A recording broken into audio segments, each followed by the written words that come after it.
This morning, I'm recovering from a cold. Everything feels great, but I sound kind of funky at times. So apologize right off the bat for that.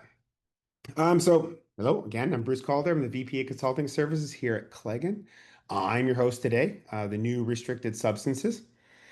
So, plus an update in US PFAS. In the last week, maybe two, there's been a ton of updates on the PFAS side in the United States.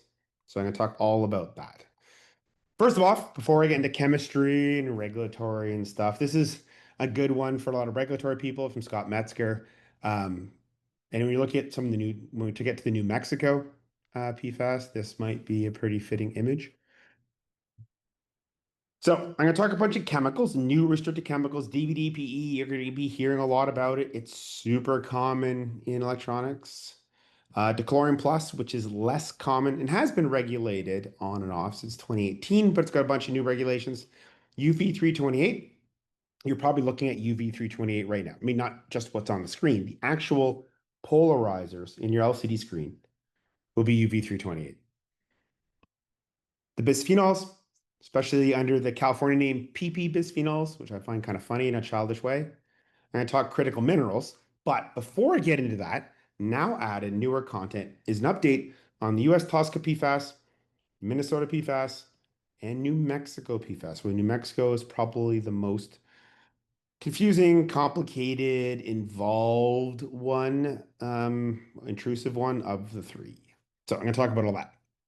So first of all, US federally, um, they've proposed a new final rule. So when you see that little hyperlinked little text, that will be a hyperlink in the final version of this.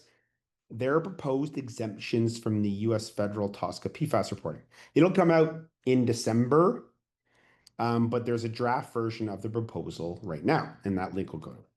So under 0.1%, if the PFAS is under 0.1% in mixtures or products, you don't have to report it, which is most of the problem children one.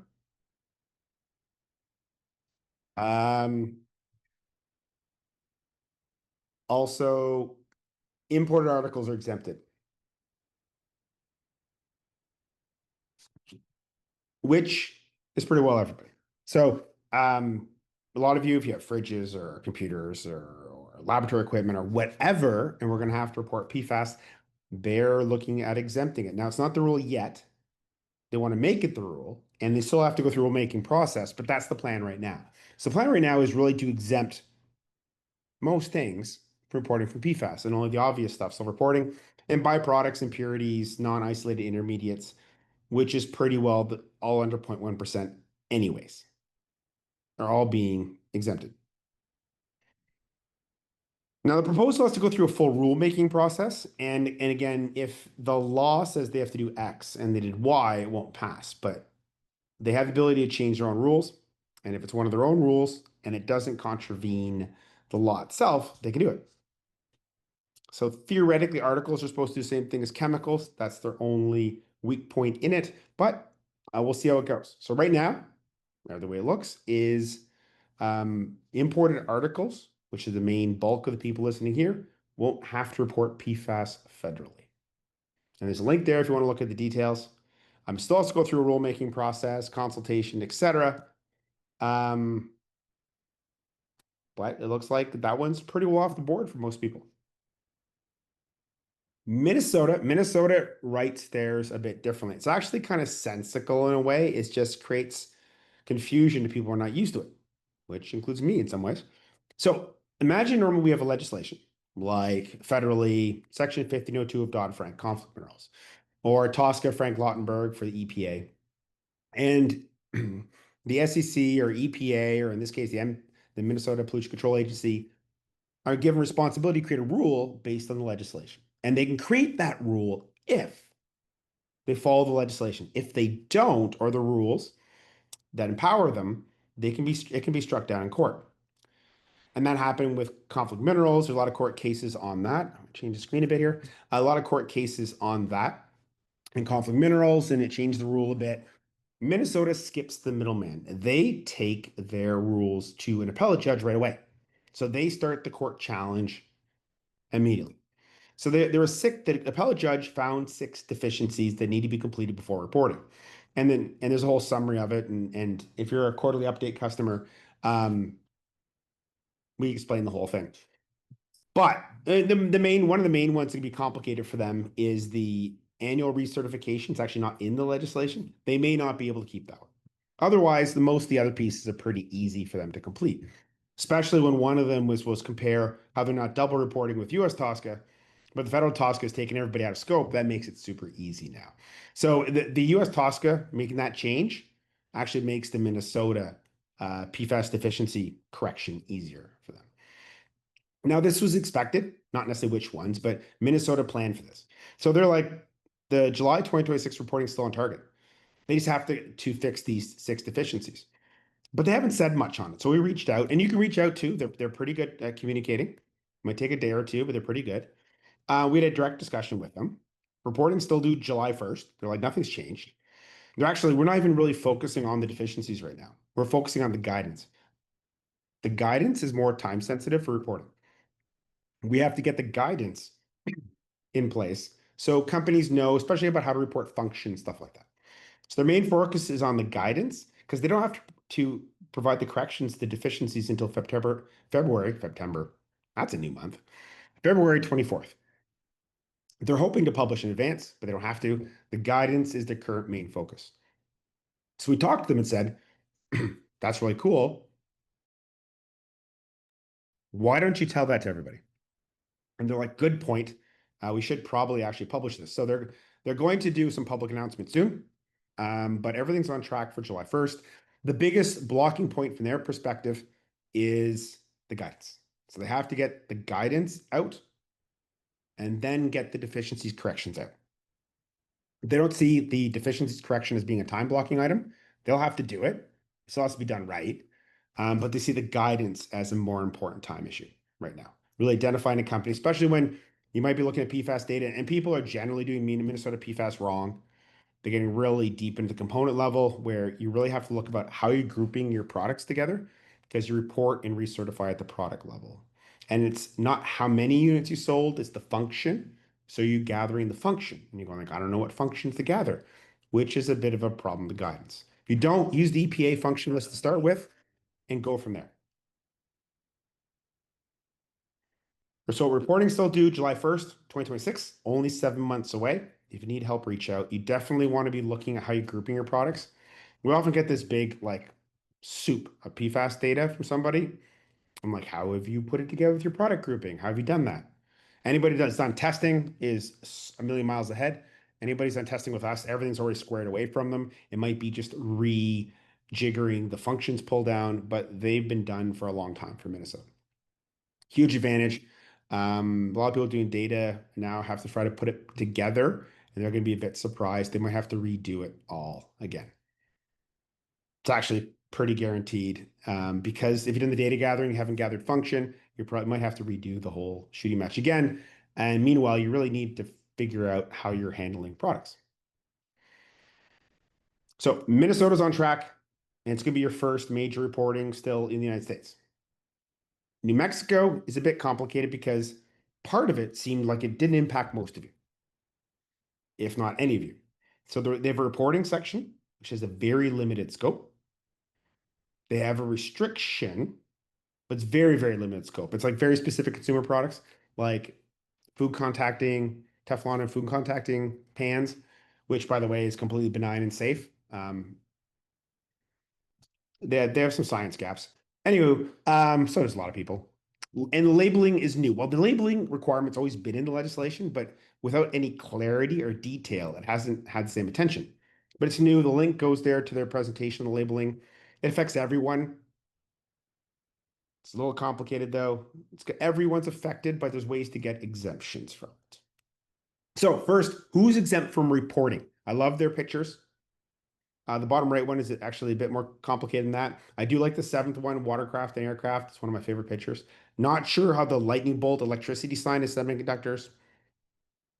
Fine. The rest kind of makes sense. The bottom right one is products containing fluoropolymers, which is a lot of you guys. Now, it's not all fluoropolymers. It has to be a carbon-only backbone.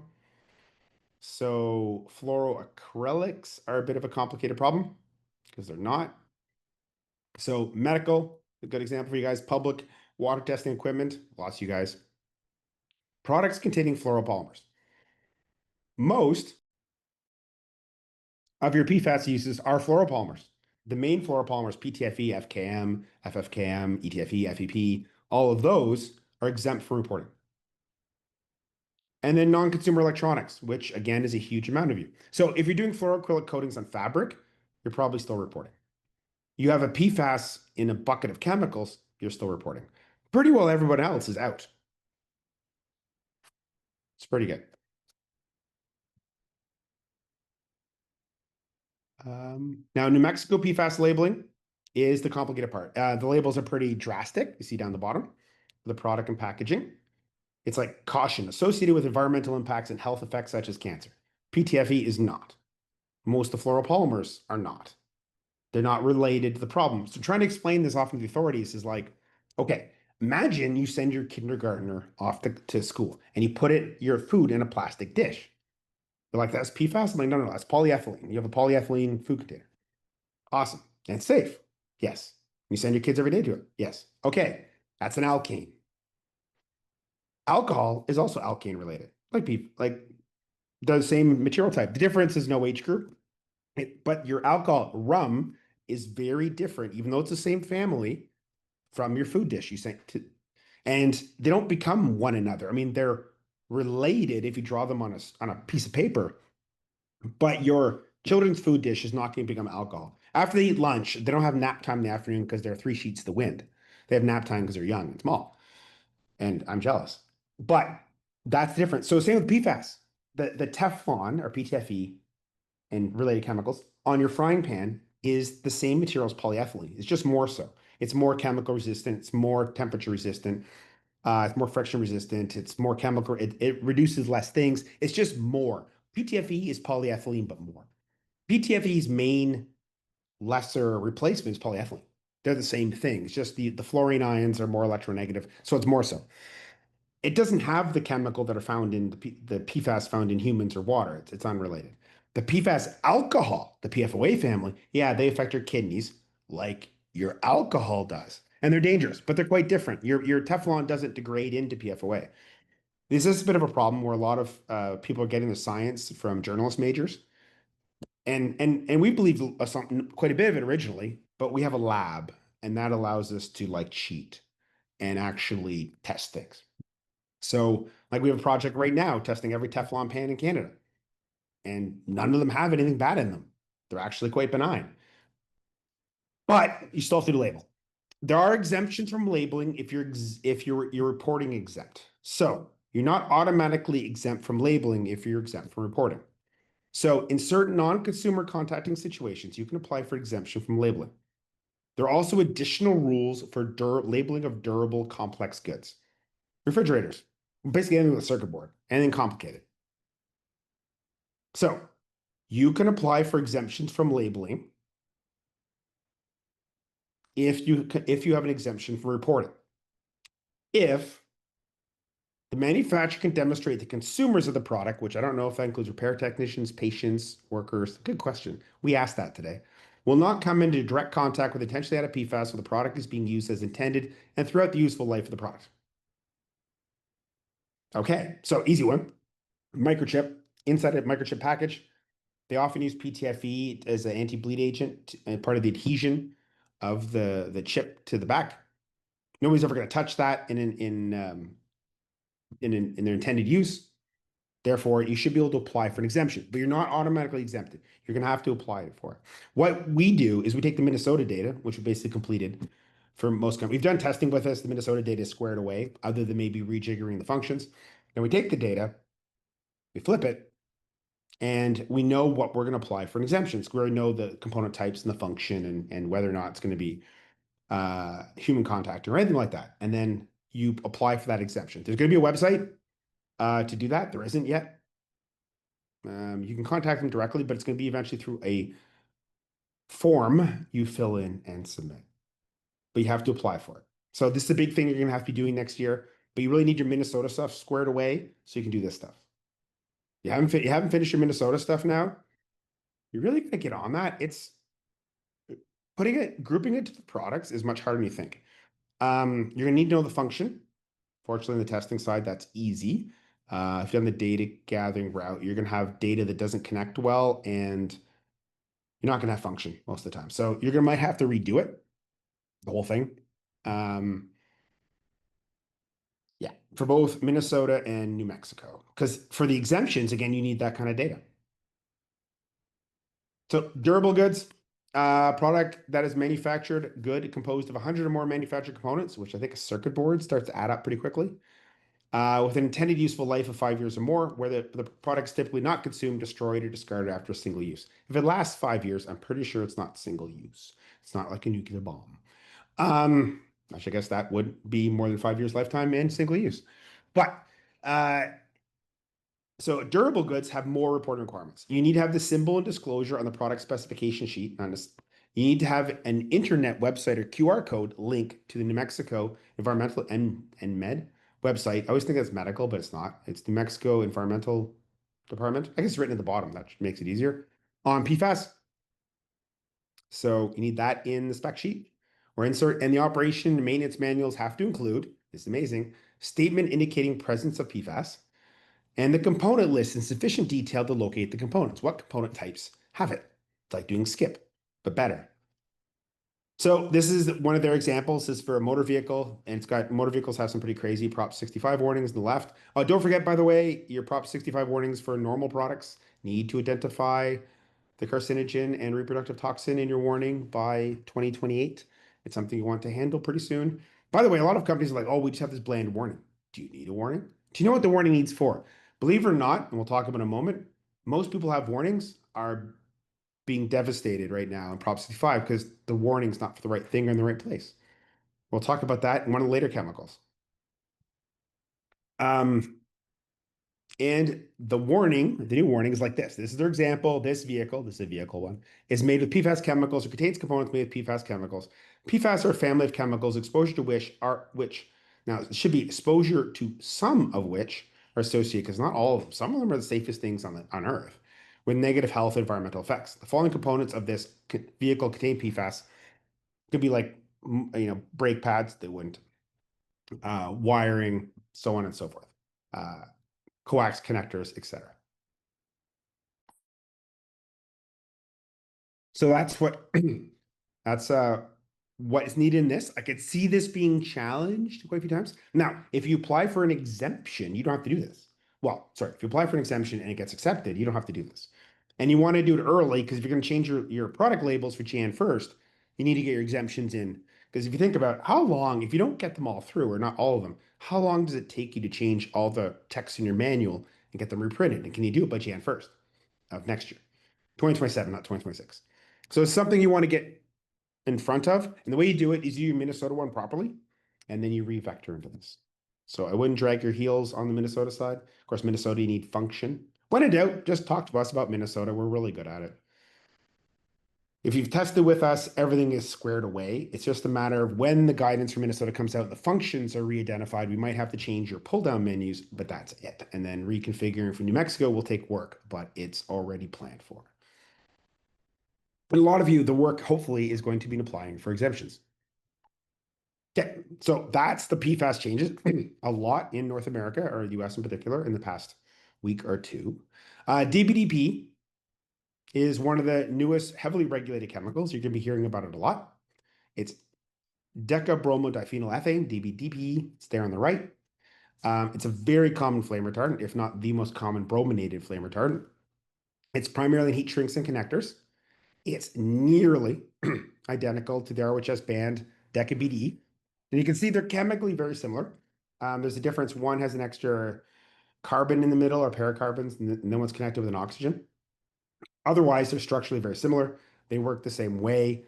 They're gas phase flame retardants. So the way most flame retardants work in thin plastics is the rule is when you have plastic and it's burning, it's allowed to burn but not drip when it's in the candle, in the fire. When you move the fire away, it has to self-extinguish very quickly, if not instantly. So these chemicals don't make it burn less. They're an energy sink. of the heat of combustion to stop the runaway from burning. The way they work is the bromines pop off during burning.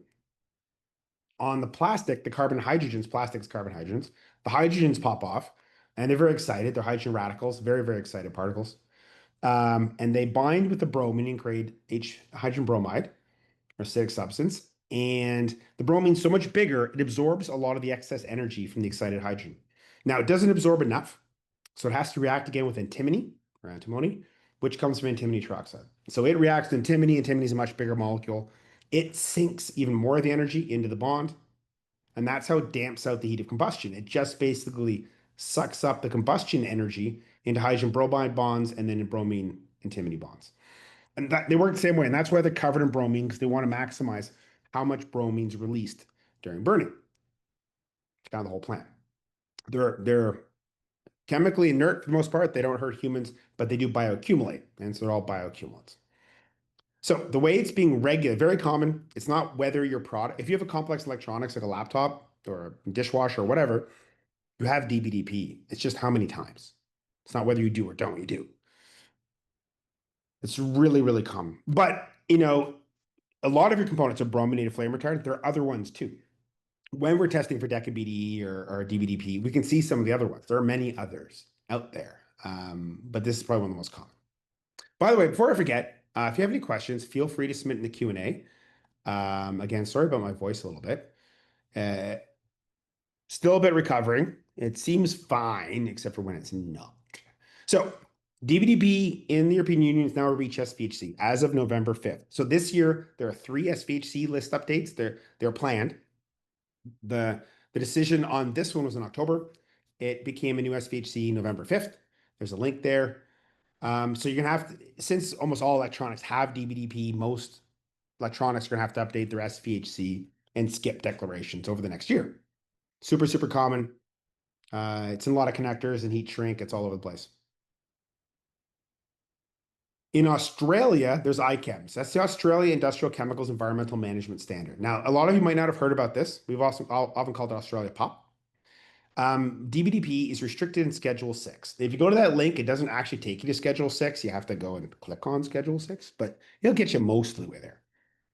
It's prohibited at 500 ppm, which is a reasonable number, at January 1st, 2027. Exempted from the ban, and the exemptions last mostly July 2037. That's 12 years. That's a long time. I'm not really going to worry about that one. It's exempt in aerospace, automotive, marine, rail, transportation, defense, electrical, electronic equipment. But wait a minute, isn't it use the flame retardant, electrical, electronic equipment? Yes. Building construction materials, agriculture, mining, and machinery, outdoor power equipment, industrial machinery. So pretty well everything it's used in. So the neat thing about DBDP, the restriction is it's banned except for everywhere it's used. So in general, it's not restricted in any practical way in Australia. But restriction is part 1. That's why it says part 1 at the top. There's a part 2. If you are exempted, so you have DBDP after January 1st, 2027, and it's exempted because it's in electronics where it's used, you have to communicate to the supply chain. It's like similar to EU REACH SVHC. You're going to have a REACH SVHC requirement in Australia. You also have to be able, if the authorities request it, be able to provide data. Australia, they often put the burden on the customs broker, like Australia's asbestos. They have to make sure you have this ready before you can come in the country because it's based on importation. You have to have the substance, DBDP, concentration, annual volume. They don't have to ask annual volume. And it's not as reasonable for electronics manufacturers, and justification for use. It's under essential use in Schedule 6. The justification use is done for you. But you have to have this SVHC-like declaration for DBDP. Starting January 1st, 2027. Almost all of you have DBDP. You need to update your EU declarations, and you're going to have to create an Australia one. For January 1st, 2027. On the bright side, they're very similar, same chemicals, it's less similarity. Dechlorine plus. Now, the chlorine plus, the chlorinated flame retardant, it works very similar to bromines, just not as well. The chlorines pop off during the fire, react with hydrogen, create hydrochloric acid, which is a bit exciting, and then react with antimony, and again, damp down the energy of combustion. We call it dechlorine plus, which is a brand name like Kleenex, because its real name is that. Because you have to Name the location of every chlorine in that molecule, and there's also some double bonds and some other funkiness going on. And you could see why people just call it the chlorine plus, because it's definitely plus. There's just a lot going on in that name. It's an infrequent flame retardant. We don't see it very often. We see it about once a week or every other week. It's primarily in heat shrink, but mostly in transformer wrap, the yellow wrap or the white wrap underneath it on the transformers and the power supply. That's where we see it the most. Very similar to DecaBD or DBDP, thin plastics, creating fire damping. In the EU, it's been a REACH SVHC since January 2018. Been SVHC for a long time. I think it's about 1 million components in skip database with it. They're probably not mostly correct. Um, there's an EU POP restriction. It's restricted under POP as of October, so last month, at 1,000 ppm, which seemed a bit abrupt from our point of view, because if your skip database has 1 million parts with it, how can you just ban it right away? It's like you don't talk to yourself. I talk to myself. I even do it in the supermarket. Anyways, um, April 15th, 2028, it goes down to 1 ppm. This one, the technical term for this is stupid. This is unlikely to stay, but somebody's got to press on it because it effectively bans recycled plastic. The Waste Association already did testing. It's good testing. Like, look, we'd love for it to be that way, but it's not. If you're allowing 1,000 ppm, we're still up until that date, and we're still going to be recycling products for the next decade from this time period. We're going to get this in recycled material. Like, you've banned recycled electronics. Like, we is dead. You can't recycle the plastic in electronics anymore with this law. You just can't do it because you can't be able to accept the recycled plastic. So that'll eventually get some sense. And the new limit for DecaBD is 10 ppm. It all makes sense to make them the same. They're the same application. It's just, I don't know why they're being obstinate in this one. I mean, the waste people did a pretty good justification. They weren't over the top about it. They literally tested tons of different recycled material and they go, like, it's actually a problem at 1 ppm. It's just, we can't use recycled plastic anymore. And so I expect that one to change. This would take an extra level of obstinacy to keep. And considering aerospace and defense are already exempted, changing this from 1 to 10 ppm doesn't really change the amount of dechlorine plus in Europe in any meaningful way. But somebody's got to push on them and get them to accept what the technical, they were dumb. And they just completely shot themselves in the foot and banned recycled plastic. By the way, there's a lot of lobbying and advocacy, and you never know who to believe. And we're a big fan of really effective regulation to protect people and the environment. But more people, we'll choose people over the environment when it comes down to it. But both would be nice. However, if a regulation's stupid, we will say it. And that's the same thing. Some of the PFAS. There are some dangerous PFAS that affects kidneys. Yes, I agree. The PFAS alcohols, don't want to be consuming them. They affect your kidneys just like your laundry detergent does, which opens a whole other can of worms. But the PTFE doesn't have that chemical in it. It's not made from it, doesn't degrade into it. It's not related except for the way you draw it on a screen. Don't get your chemistry stuff from journalists. It's good for them to identify there could be a problem, but that's not where you get the chemistry. We also get to cheat. We have a lab over there. So if like, I'll have a story later about some of the arguments we've had with regulators. Okay, before I get into that, one of the biggest arguments on PFAS, it's a fun story, is a couple years ago, the Canadian government is looking to ban PFOA. And we're like, okay, so Europe's already done it. That's fine. You just got to give Canadian industry a bit of time. Time, like, we're about good regulations that protects people, but let's give people time to convert. Let's not be silly. They'll always say it's the most horrible thing ever, but let's give them time. And they're like, well, no, industry doesn't use PFOA in Canada. I'm like, no, it's in very low concentrations in the outer of a winter fabric. Winter fabric's a big deal here. It's snowing outside right now. It's a big deal. You need to beat up so it doesn't seep through. It's kind of a big deal. And they go like, no, we don't use it. Nobody uses it in fabric in Canada. I'm like, we got a test lab. I'm pretty sure actually. I'm like, no, we did a consultation. I'm like, oh my God. And one company responded and they said they didn't use it. So Canadian companies don't use it. Okie dokie. So what we did is like, fine, this is public information. We went and bought 13 different types of children's winter gloves and tested them, and 11 of them had the PFOA family on the outside. Very low concentrations, parts per billion. Not really a big deal. But They were totally out to lunch. And then one of the conversations that's come up between them and the firefighters and stuff like that, I'm like, okay, oh, it's a horrible chemical. I'm like, well, it's 100 parts per billion. This isn't a lot. And so we did is, well, and a variety of other academics said, look how much is in there and coming out. I'm like, you're using industrial Drano to get that out, like using full concentrated sodium hydroxide to get it out, or very concentrated wood alcohol. I don't think you should be dipping the kids in wood alcohol or Drano, actually.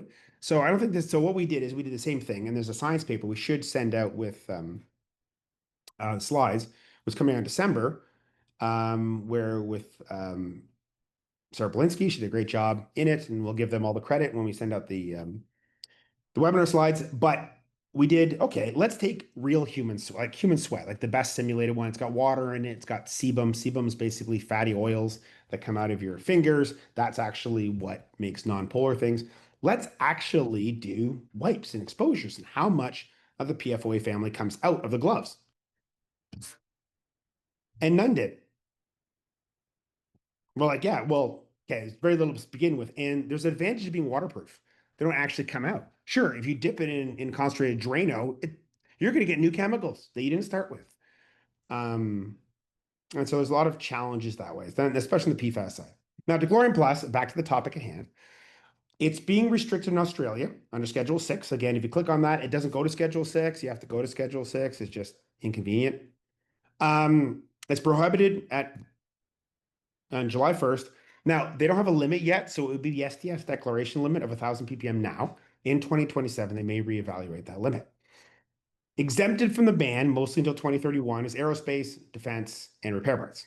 Now, this chemical is already now suddenly banned in Europe, so it's mostly limited when we see it in power supply transformers, but it's banned in Australia in July of 2026. Now, again, if you're an exempted application like defense and aerospace, and nobody else, you have a reporting requirement like you do for DVDP. You have to communicate to the supply chain like it's a reach SVHC. Of course, if it's banned, you won't get to this point. So everybody else, most products won't be able to get to this point because the Chlorine Plus is banned for them in Australia and the EU. You have to report to national authorities if they ask. They'll often ask customs to do it for them. And the substance, the concentration, the volume, and the justification for use. If it's military defense, it's or aerospace, it says under essential use in Schedule 6, it's all justified for you. Now, most companies won't be able to do this because the Chlorine Plus is only exempted from a very, very small number of industries. And this all is July 1st, 2026. Next year is busy. The Chlorine Plus is not super common, but if you have a power supply, it's dice rolling whether you do or don't have it. Now, the Chlorine Plus is also regulated in Singapore. So Singapore is they're much easier to understand now. Isn't language. Their legislation's in English. It's really good. It's just complicated. To the point where if you've seen bulletins from the NEA from Singapore, they have been until recently wrong. They don't even follow their own law. And they're slowly getting better. We've had some conversations with them and pointed out where the law certain things are. It's a Singapore Control of Hazardous Substances. The Declare Plus is restricted in the second schedule of the Environmental Protection Management Act. That link will actually take you to the second schedule. It's restricted. It was restricted before, but the rules were hand wavy. A little more solid now. It's restricted February 26, 2026. It's exempted in medical devices, aerospace and defense, replacement parts, plastics and rubbers. Wait a second. Dechlorine Plus is used to flame retardant plastics, like the tape on the transformer, or rubbers like heat shrink. Isn't that its use? Yes, it's exempted in its use. And there's no other reporting requirement. So it's banned except for its main uses. So the reason we're explaining this is Singapore, you'll see, oh, they banned Dechlorine Plus too. Yes, but not in what it's in. Because plastics and rubbers is where Dechlorine Plus is used. UB328 is another heavily regulated substance going into next year. That's its real name. There's a reason they call it 328. It's 328 nanometers. It's the UV light that it's best at, sunlight. It's a UV stabilizer for plastics, but it's used almost exclusively in triacetyl acetate tack films, polarizers, and LCD screens. So your LCD screen in front of you right now, there's a film on the front and the back. It's a polarizer. It's triacetyl cellulose. Should be triacetyl acetate. I think it's cellulose at the end. Films. May have to update that.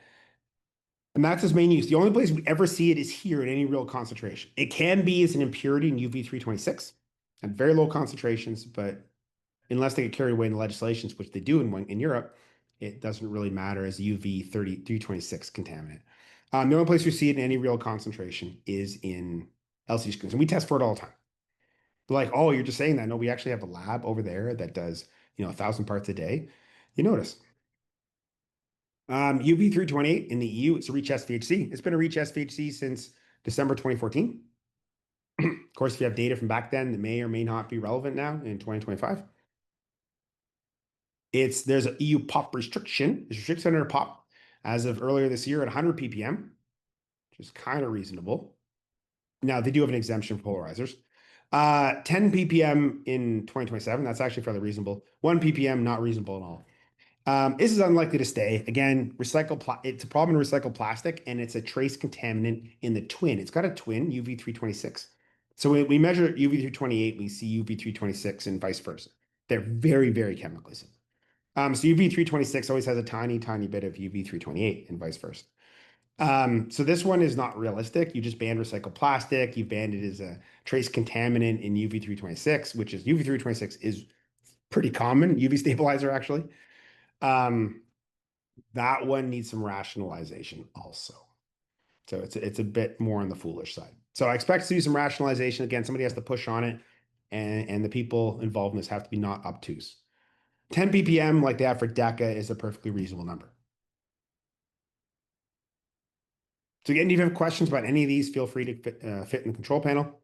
Australia ICHEMs, UV 328 again. By the way, these are all Stockholm Convention. There's a reason. So they've all agreed, everybody except for the US has agreed under the Stockholm Convention to ban them. Europe, Singapore, and Australia are just better equipped to implement these changes.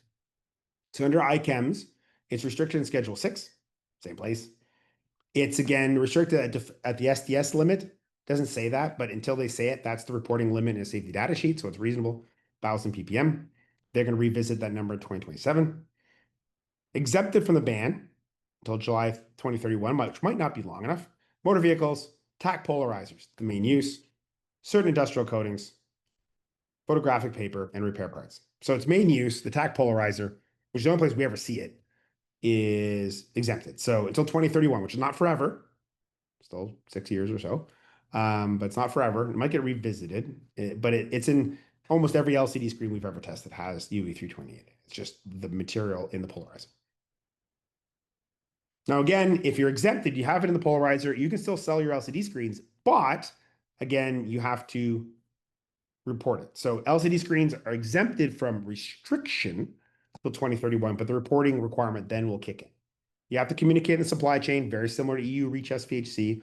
So chances are a lot of companies, especially complex products, will have to have an Australia ICHEMS declaration for DVDPE and UV 328. Reporting national authorities, if requested, if they ask, they normally ask the customs broker to do it for them or ensure you have the data. Your substance, the concentration, annual volume, and the justification for use. It's under essential use. TAC polarizers are under essential use in Schedule 6. So justification is easy because it's like a REACH SVHC like disclosure. If you do write it up, the way we write it up is we cover both bases, and say it's present above 0.1% by weight in this type of component, and it's under essential uses in Schedule 6. Fairly straightforward. So as you're updating your SVHCs this year with DVDP, you're going to have to create an Australia ICHEMS declaration. Need help? Reach out. By the way, anybody who does work with this regularly, everything we do in the testing side is already vectored towards this. This is just an update or a rejiggering of data we have. UV 328 in Singapore, again, they have the hazardous control of hazardous substance regulation. UV 328 is banned in the second schedule. It was banned before, but now it's clearer. And the clear date, not going to go into the whole history, it's February 26, 2026. It's exempted in medical devices, adhesives and fillers, replacement parts, plastics and rubbers. Wait a second, isn't it just the UV stabilizer for plastics? Yes, and only one type of plastics, TAC polarizers. So it's exempted in all of its uses. And that's been a lot of confusion. People in Singapore saying, oh, they're banning PFOA, they're banning Dechlorine Plus or UV 328 or whichever. Yeah, but they have an exemption for it. It's just the exemption historically was on a different page and that confused everyone. This year, they've updated it so the exemptions and the restriction are actually on the same page. And that's what was leading people down the garden path where they'd have the restrictions, and then on page two, they had the exemptions, and people didn't put two and two together. Now they've put everything on page one, and it makes it a little bit clearer for everybody, including the agency itself. So there's a link there. I'll take you to it. But UV328, we only see it in the polarizers in real concentration. We see it as a contaminant in UV326 materials, but as a polar, and we only see it in the polarizers at real concentration. And there's a whole bunch of other little exemptions, but TAC polarizers are its main use. So we kind of lost interest at that point. Okay, so that's UV328, wonderful chemical. Then there's the PP bisphenols. They're like PP. He said PP. I know, and it makes me laugh. You should wait to see one of the PP bisphenols. It's got a great name too. It's like I would say a bunch of frat boys started naming chemicals, but it got pretty awesome by the end. Okay, so it's primarily these ones. That technically it's a lot more, but these are the ones that really matter. BPA, bisphenol A, bisphenol S, BPF, BPAF. So young people going, that's really BPA, BPA-ish. I'm like, no, that's not what the AF means. I guess if you can already call the PP bisphenols, you got BPA, AF, fair enough. It's really just fluorinated BPA and likely tetrabromine bisphenol A. It is technically a PP bisphenol, but they haven't said one way or another. Um, so California is looking at regulating all of them. Now let's look more specifically. What are their uses? BPA is primarily an antioxidant in PVC. We don't see it very often. We see it as a curing in epoxy and in thermal paper. The highest concentration we normally see it is in thermal paper and receipts. Do we see BPA over 1,000 ppm very often? Once every couple of years, except for thermal paper. It's a bit higher. BPS, thermal paper above 1,000 ppm for sure. That one is relatively high concentration. And I'll come back to that one later. BPF, we don't know. We're testing for it more and more now, but we're only gathering data. We don't have a reason to believe it's above 1,000 ppm in anything, but we're going to check it. This one has been historically as a low concentration accelerator and antioxidant Viton. When it's present, it's very low concentration, way below 1,000 ppm. Shouldn't be a problem. It's fluorinated. It really only has an application in Viton, FKM, or Calres, FFKM. Pretty low risk to be at a high level. Tetrabromine bisphenol A, we see once or twice a day. Very common flame retardant in connectors. Tetrabromine bisphenol A, pretty darn common. Outside of BPS, probably the most common here at high concentrations.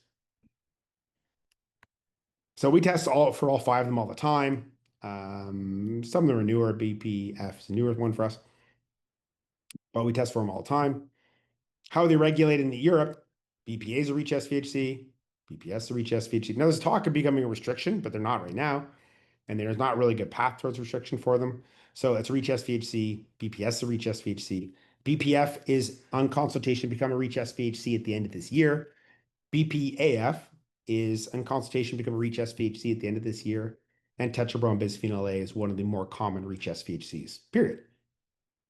So they're all in this PP bisphenol is already being regulated in Europe, mostly the SVHC side.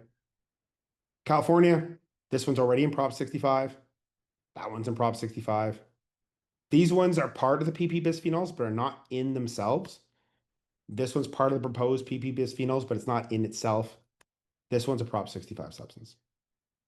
This one has 255 prosecutions a month, which is a lot. That's more prosecutions than ROHS in Europe gets that many a year. Maybe a little more a year. This is per month for BPA. For BPS, it's 468 prosecutions per month on average. You're like, I didn't even know BPS. You guys have BPS? Almost all of you have BPS in a Prop 65 situation. You just don't know it yet. So why do they have hundreds and hundreds and hundreds of prosecutions a month? Thermal receipts, thermal labels. Thermal labels being one of the newer ones. So imagine, I'm not going to say FedEx, I'm just using this example because it's easier for people to internalize. Whether their labels are do or don't have it, it's not part of the conversation. It's just, that type, it's black writing on white. It's not ink. It's actually developed, well, it's ink. It's developed ink from a thermal label. Super common on your product, outside your product. The way it works is the way the thermal head develops it is heat. And the bisphenol S primarily, it could be BPA, bisphenol S primarily activates the ink. It's the developer for the ink, and the ink changes from white to black. So the bisphenol S, so the bisphenol A or bisphenol S, primarily bisphenol S, is the developer in the thermal label receipt. It's the white part of the label. So that's generally really high concentration. And that's why it's getting a lot of Prop 65 prosecutions because it's on the outside. And the deal is for Prop 65, they have to get the warning before exposure. And if your warning's inside the product and they touch the label on the outside of the packaging, your warning doesn't count anymore because they made contact, were exposed before getting a warning. Now we got tons of people sending us their labels right now to test. It's what we strongly recommend. If you prevent one prosecution, all the testing we do for all year is paid for. And there are 468 prosecutions a month. So I get on that. Per month on average. You can look it up yourself.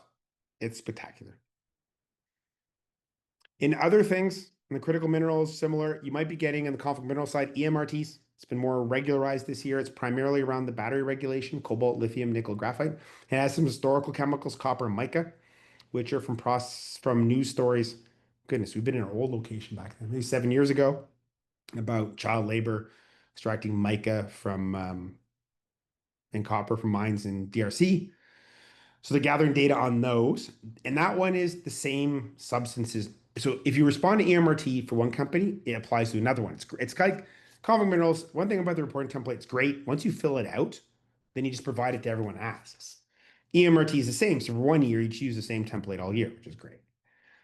AMRT is the additional minerals reporting template. It's the choose your own adventure. And I like the choose your own adventure books. I don't really like this template that the company can choose what minerals, metals, rare earths they're asking about, which makes them all different from each other's.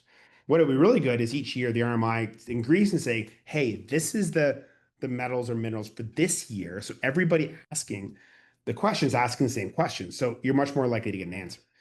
Making it free form is not helpful. And it could be anything. It could be critical minerals, aluminum, silicone, rare earths. This one's ad hoc. If you have to do these, we can help you with it. We're not a big fan of the MRT because it doesn't benefit from the critical mass of industry, while the EMRT does. So they're not part of Dodd-Frank. EMRT is related to the battery regulation. And there's some purpose behind it. If you're getting questions about it, we can definitely help. It's pretty straightforward to do with conflict minerals. We're the first company in conflict minerals, and especially in the due diligence side. My original work is actually in the final rules from back in 2011. Now, there's a lot of interest right now in critical minerals and rare earths to the point where we had a baseball team had a bit of a run here in Canada, the Blue Jays. But every other commercial break, we would get probably every commercial break. What am I talking about? An advertising of the Ring of Fire, which got a great marketing name. It's middle of nowhere, and Canada's got a lot of middle of nowhere, but this is really middle of nowhere, placed with minerals. And the advertiser says critical minerals, and they go into medical devices. It's a nickel mine in the middle of nowhere, but it's not economically viable unless the government puts in money. And that's the basis of most critical minerals, where unless the government either restricts access to them or puts a lot of money in it, they're not economically viable. They're basically minerals that the governments would like to justify to put money they would not otherwise spend for any logical reason. And that's critical minerals. You might say, oh, there's shortages. We do critical minerals a lot, and I'll show you what we do. There are some that are more risk than others, but from a cost perspective, it's hard to compete with some of the refining. Rare earths are key thing about rare earths, they're not rare. The refining is not easy and it pollutes the environment. That's why it's hard to compete with the big facility in Mongolia in China. So what we do is we take a look saying, hey, when you're getting into this, let's talk about the real risk you have. Is any country the dominant provider in it? If so, then all this trade shenanigans going on could affect supply, and supply affects price. And then the most important thing we look, has there been a price disruption? All these shenanigans and tariffs and all that for the last couple of years, has there been a price disruption? That's the key one. Whatever they say in the news, if the price hasn't changed a whit through these shenanigans, it's relatively safe. And then also what types of components have them? Because often like companies like, hey, where do you use rare earths? That's complicated. mostly rare earth magnets, but there are a few exceptions. Where do you use rare earths? So what we do is we put together for all the critical minerals or just the rare earths, which ones have, supply chain concentration where individual countries like China for cobalt, very dominant position. They just changed their mind about cobalt. Nobody has cobalt anymore. And has there been a major price disruption in the past 3 years? And cobalt has. Copper is probably the worst. Rare earths, as much as they get attention, the price disruptions in spot price and copper have been much worse than the other ones. Dysprosium and rare earths, most interesting one. It's what makes neodymium, which is also rare earth, work better. It's a small concentration additive in neodymium magnets, dysprosium. And it has big price disruptions. In terms of like supply and cost and product cost and all that, that price disruption is the important one. And since we do this for so many companies, it's relatively inexpensive to do it for you. You get a really, and then what type of your parts have these things in them? Some of them are like aluminum, like everything. And aluminum does have some price disruptions. It can be affected by tariffs for sure. That is creating price disruptions. Aluminum has a lot of different countries that have big supply. Um, so it's usually not that difficult, but it has had some price disruptions. Tariff related. Cobalt, very significant disruptions. Cobalt, copper, very significant disruptions. And that's the things that cause the panic. So a big thing looking at next year, you have a big hump. The hump, people ask questions about it. Hump is just a lot of work. There are lots of little ones in here. I'm not worrying about the little ones right now. If I put all 30 regulatory requirements for next year, which I will at some point in time, people just lose focus. We've got to focus first. You need to do the Minnesota PFAS and make sure you're up to snuff on UP328 to Chlorine Plus in Australia. You got the big Canadian Plastics Registry on the professional side. That's a big, big deal in September. It's non-trivial to do. US TSCA PFAS, for all intents and purposes, is off the board for most companies. And then starting next year, you have the New Mexico PFAS, which even though it's 2027, you need to get your exemptions done and use your Minnesota PFAS data to do it beforehand. And DBDP in Australia. I just have to text my daughter. This can be recorded. It'd be awesome. And to explain why I'm not picking her up. I like my work friends more than you. This is going to go super well. And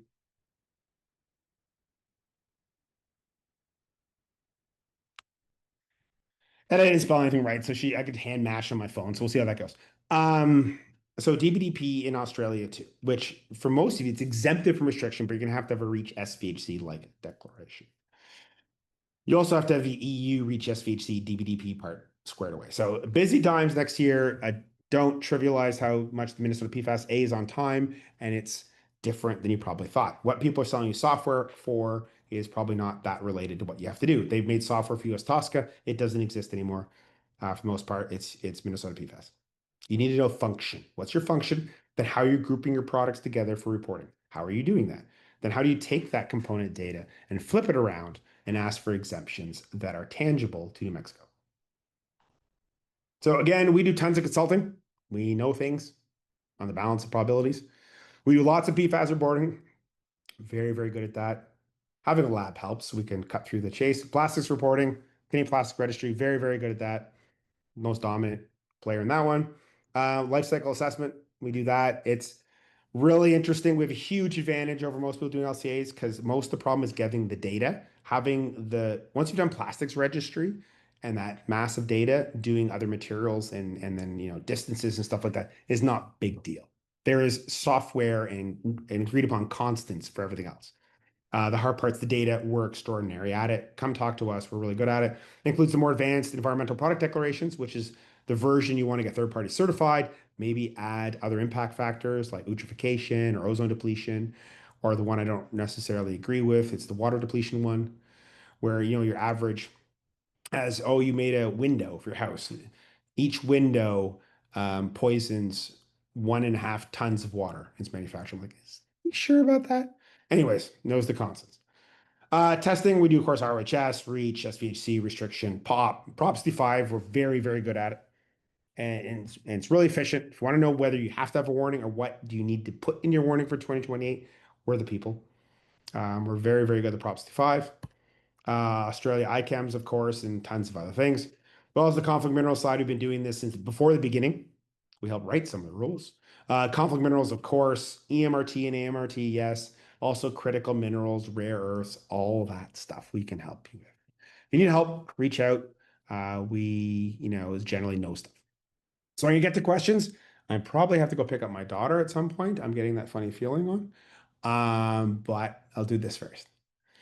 For New Mexico PFAS, the semiconductor exemption include other board components, resistor and capacitors. That's a good question. They put a picture on there. It's not well described. That's a really good question for them. I'm going to look into the law again. The law, I think, is like semiconductor, and I don't think they realize a capacitor is not a semiconductor. I don't think they know the difference. Of course, then they think PTFE causes cancer. So there's a lot of learning. But that's a really good question. I think they intend it to be resistors and capacitors, and they don't realize it's not a semiconductor. Is labeling for New Mexico is only required if your product contains PFAS? Correct. It's PFAS. Almost all electronics have it, but a lot of others don't. We sell products which have a PCABS top cover. The top cover contains PTFE as an anti-drip. In that case, can we apply for an exemption from the labeling? It depends. Is it touched by consumers during its lifetime?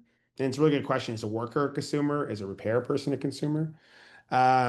Reach out to us. We'll help you with any exemptions. Are there fabrics at DBDP? Not that I know of. Could you? It has to be plastic. I wouldn't really do it for cellulose. It has to be plastic. We don't know of any. Um, However, you could have some in electronics that are called fabric, but are not exactly fabric. They might have DBDP in. We haven't seen DBDP in normal wearable fabric. Does Australia have a portal set up for DBDP restriction reporting for communication supply chain, something similar to SKIP? Nope. It's more, or do we need to provide declaration similar to Article 33? Correct. It's similar to the REACH SVHC paper version. Regarding the waiver of the labeling requirement for New Mexico, my understanding is that it applies when intentionally added PFAS will not come into direct contact with a consumer during normal use of the product. Correct. There's some interesting questions about some of the definitions in it, but yes. If that's the case, would you be eligible to apply for the waiver? However, if we provide repair instructions require the customer to disassemble the product and could then come into contact with intentionally added PFAS, I assume the labor requirement would apply, correct? Yes. Now, one thing we are pushing for and when we submit is the ones that are safe, we can identify they're safe and they shouldn't have a cancer-causing label. Which flame retardants are usually used on flame retardant fabrics? That's a great question. I don't actually know. Boric acid, historically. There's somebody else here who specializes in fabric. Strange enough, I don't know everything. Definitely my kids will tell me that. That's a really good question. Reach out with some people who can help. BPA, BPS. It's my understanding that thermal transfer labels do not contain bisphenols, which are different from thermal paper. Is that your understanding as well? Yeah, I don't believe thermal transfer labels do. It's the thing that goes black from white. Depending on how thermal transfer labels work, if they have color in them, they usually have but a CMRT, but that's a conflict minerals term. I think it starts with C. There's a color crystal that changes, it's different. I was not able to find information on the 450 notices a month for BPS. Can you share where you get this number of data from? Google Prop 65 60-day notice. Then go down, pick a time window, recent, and then you have to pick the chemical BPS and hit notice. So it's Google Prop 65 60-day notice. You'll be able to find them. All the Prop 65 notices are public. Do you use special program to create LCA? Partially. To do the final part, absolutely. We definitely use software for that. Partially because it organizes everything in a really nice way and puts all the correlations together. But also we have to hand it off to a third-party reviewer if we're doing environmental product declaration. So it has to be set up that way. Our data up front is similar to our other processes, where we have to get the materials data and some of the shipping and use and power. We have a methodology for that. That's mostly Google Sheets or Excel. There's a really good organized way because humans are much better at that than complicated software. Then we'll implement that into the software and with the processes and then get the output from there. But yes, there are specialized software in the second half, especially when you have to do sensitivity analysis and put all the constants together and create pretty graphs. It's all software. We also have a way to do it in Google Sheets. However, it's hard to transfer to the third-party reviewer, so we use some specialized software for it. Perfect. Great questions. I think I have to go pick up my daughter. It was wonderful hosting everyone, and that's her texting me. And she's getting a drive home, thank goodness. So I can sit here and talk to you for longer. No. So everybody registered, which I think we have record registration for this one. We'll receive a copy of the slides. We will have a recording of this one, probably this afternoon's one, this one. We'll send out to everybody. I'll have them send out a link to our science paper being published in December about exposure of PFOA or lack thereof in children's gloves. Again, pleasure hosting everyone. Sorry, I was about a minute late off the bat. Had to reboot my computer and rush around. And I look forward to hosting everyone again soon.